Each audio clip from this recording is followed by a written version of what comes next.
After playing and enjoying the new Star Fox remake for Switch 2, I went back and played the original 64 game for comparison when suddenly I had an epiphany about Corneria and the hard route.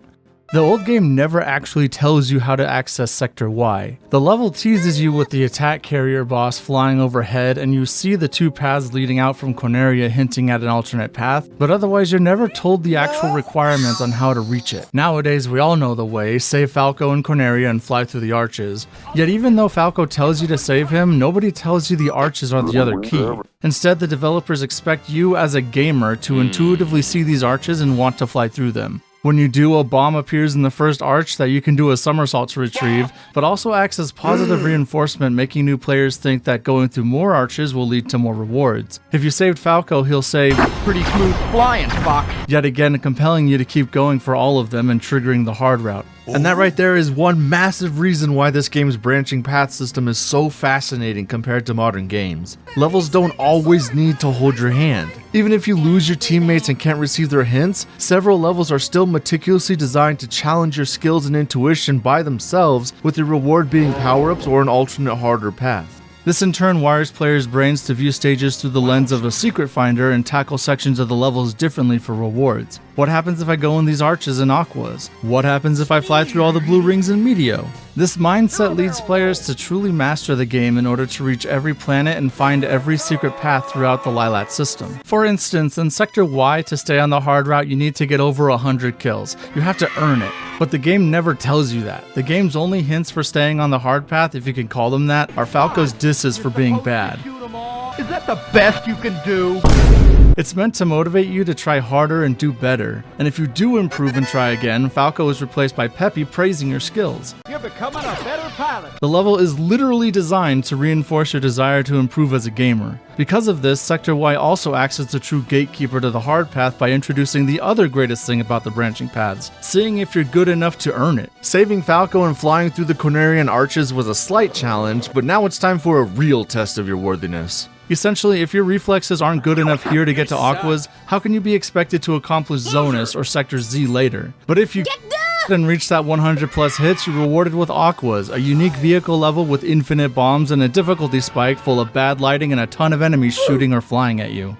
Now, unlike those first two levels, most other levels have extremely obvious objectives to achieve in order to progress down either path. But what the level design loses in crypticism, it makes up for by once again fantastically testing you to see if you're worthy and skilled enough for the harder paths. Did the base on Ficina explode, or are you good enough to defeat Starwolf within a time limit? If so, welcome to the medium route, with a level that instead of having to dodge someone occasionally harassing you, the environment itself constantly hurts you. Were you fast enough to shoot all the searchlights in Zonus in preparation for the speed needed against the missiles in Sector Z? Or did you get caught so you have an easier test of your speed and maneuverability on Macbeth with only 8 switches? If you didn't get caught in Zonus, were you fast enough to destroy the missiles in Sector Z? Or did the Great Fox sustain heavy damage so it can't cover you in Sector 6 and you need to go to the less heavily guarded route? The game is always testing you, gauging your skill and sending you to the appropriate mission it knows you can handle. And speaking of Macbeth, it's another great example of how the game doesn't need to hold your hand to get players on the hard path. Peppy does tell you to shoot all the switches and is clearly disappointed when you fail, but even if he's out of commission, the stage itself is designed to guide you to shoot them. It's just like the arches in Corneria. You see these numbered switches and feel compelled by your intuitive gaming spirit to shoot them all and see what happens. The disappointment from missing a single switch is bitter and yet again leads gamers to retry and get better.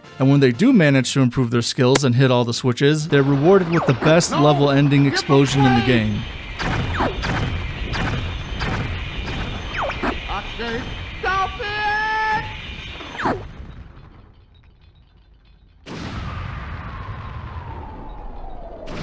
This is my favorite level in the game for several reasons, with this being one of them. But then there's Sector X with 3 whole routes, one of which acts as a subversion to the surprise reward factor from previous levels by being a surprise punishment inflicted on the player when they take too long. Normally, most skilled players never end up on Titania, because they can beat the Sector X boss super fast, leading to the harder paths since the game sees that you can handle the challenge. But for new players who take too long, they are punished, or possibly spared, by losing Slippy and going to the much more straightforward Titania instead of the more complex switch-filled Macbeth. But just when you think you're done with Sector X, there's still the secret warp path. Falco does tell you about the warp gates, and Bill will come help you if you helped him early on his stage, but even without either of them, the gates are still intuitively designed just like the switches in Macbeth or arches in Corneria. Players will naturally see a weird rectangle, notice it making a sound and changing color after being shot, open and even having a weird noise play when they fly through it. Then out of curiosity, just like before, players will repeat the process for every gate they see until unlocking the warp and finding themselves in the warp zone, a trippy wormhole path with a lot of obstacles to dodge and enemies to shoot. But what makes this better is it leads to Sector Z. It's like the game is saying, since you're able to shoot fast enough to open the gates, you can totally shoot fast enough to destroy the missiles in time. And that's not even the only warp in the game. There's an earlier warp in Meteo that perfectly encapsulates everything I've been saying. It's a secret nobody tells you about whatsoever, that's 100% up to you and your own curiosity, experimentation, and skills to figure out. If you go through a blue ring, it'll make you spin. As players notice more of them, they'll be curious to try for them as well, spinning faster and faster each time until hitting that last tricky ring and entering a different warp zone. This time the trippy wormhole path has tons of meteors to shoot for a huge payload of power-ups and is much easier to navigate than the Sector X one, which is honestly perfect considering the easier Meteo tunnel ends with you on the medium path at Katina, while the harder X1 jumps from easy path straight to hard. It's no wonder they play so differently. So in conclusion, I love the way the game rewards you with newer and harder paths when it sees you have the skills and experimentation to meet the optional criteria. But best of all, whether your wingmen tell you what to do or not, these criteria are still things players would naturally be inclined to try themselves. Gamers see a bunch of arches, they'll be compelled to fly through them next time. Nobody needs to explicitly tell them to do it because the devs knew we'd do it anyways. No overly spelled out hand-holding required.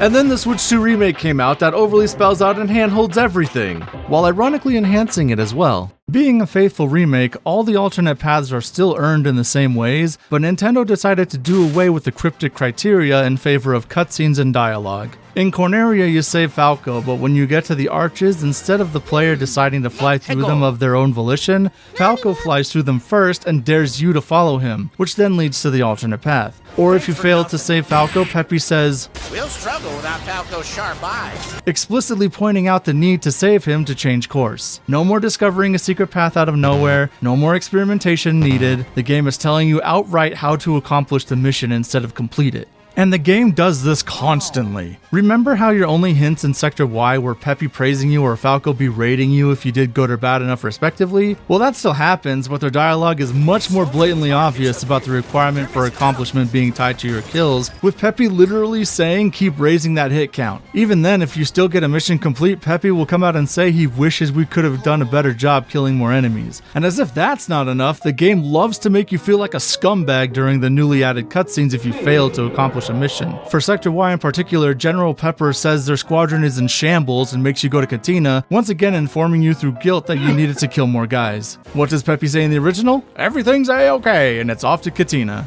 Very different atmosphere going on. Or how about that warp in Meteo that I praised for being 100% up to the player to figure out for themselves? Well, now in the cutscene before the mission, Slippy says there's this weird energy reading to check out, and then points it out again when you're approaching the now orange spinning rings. It's all spelled out for you. Sadly, this is how every mission plays out now. You know exactly what to look for before even getting to the stage. My beloved Macbeth, for instance, shows you the 8 switches to aim for before it even starts, so players immediately know what they have to do. And I get this could be a quality of life thing to help out newbies, but it still takes away the feeling of discovering something new on your own. Sure, you still need to earn the alternate paths and be good enough to handle them, but the map hinting at Meteo and Sector X having secret warp paths still feels like a spoiler to me. But here's the crazy part. Despite this huge influx in handholding, the game ends up benefiting substantially because of it. You see, when Nintendo was adding these cutscenes, they made a trade-off. Less independent discovery for more character depth and an improved narrative. Yes, Falco now shows you exactly what to do in Corneria to get to the hard path, but it also fits his character as a hotshot ace pilot trying to show off and see if Fox, his rival, has the cojones to try it himself. Pepper lays on the guilt for failing Sector Y, but now you understand just how devastating it is to fail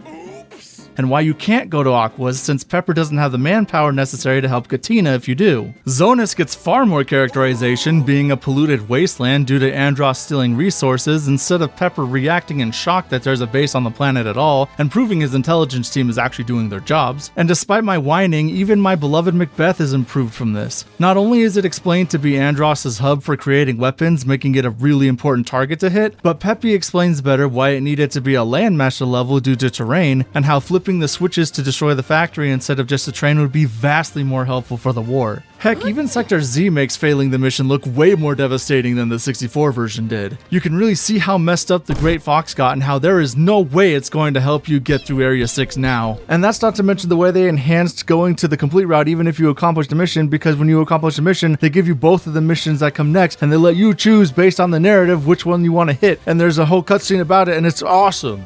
These are all great examples of the improvement of the narrative because of the cutscenes, but my favorite bit of characterization has to be the Titania level, where Pepper, concerned more about the war effort than Slippy's well-being, implies that Star Fox should abandon Slippy and consider him dead, to which Fox, visibly baring his teeth in anger, snaps back, literally saying, quote, "With all due respect, you can chew on your condolences," and heads to save Slippy anyways, and Peppy is fully on board. Much better than just saying, "I can't leave Slippy hanging." It really shows how important Slippy is to the team and that they're all like brothers, especially Falco, who is constantly worried about him during the level compared to the original. Forget the supply drops. Focus on finding Slippy. Oh, and side note, now you can't just choose to go to Titania after accomplishing Sector X because narratively Slippy didn't get swatted there. But tangents aside and wrapping all this up, modern Star Fox might have stopped relying so heavily on players' innate desire to learn and discover secrets, but just because you know what to do doesn't mean you're good enough to do it. Yeah, I do feel like the ancient texts are relevant of you're not discovering a galaxy, you're being taken on a tour, but it's still a fun, challenging tour.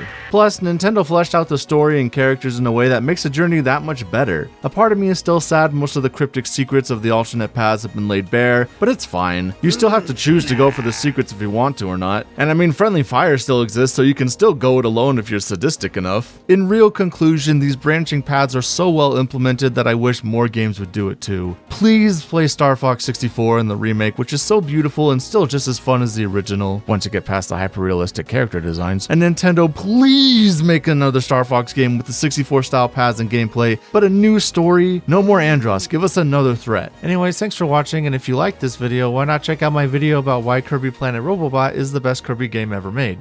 Bye bye.